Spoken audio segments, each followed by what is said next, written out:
all of these statues have been either pulled down or are being proactively removed. Sometimes it's for preservation, sometimes it's for the political expediency of the situation. What happens to these? Do they just go into storage, or what actually happens to some of these long valued monuments? Yeah, Jeff, it's a great question. What do you do with them now? We've taken down the statue that used to be in the square. Nobody liked it. Where does it go? Now, if we were having this conversation, Jeff, 5 years ago, and I'm sure we probably would when it came to some of these issues that were raised back then, the common knowledge was, oh, a museum will take it to a museum. But now that's not necessarily a practical option. Many museums are saying either we don't want them or we can't fit them. Some of these things are huge.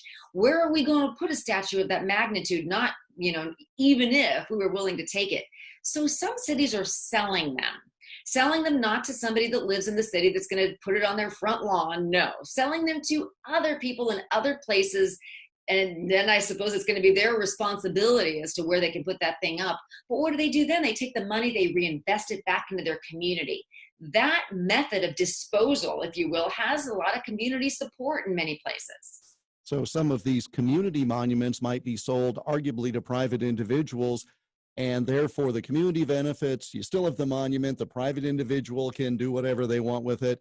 I hate to use a phrase like win-win, but at the very least, you have some positive outcomes. You have positive outcomes, and one of those statues just went for $1.4 million, Jeff, when that wasn't even close to what the city was asking. The city was asking for much less. So sometimes you see history buffs engage in these bidding wars online, which then puts even more money into the pocket of the seller.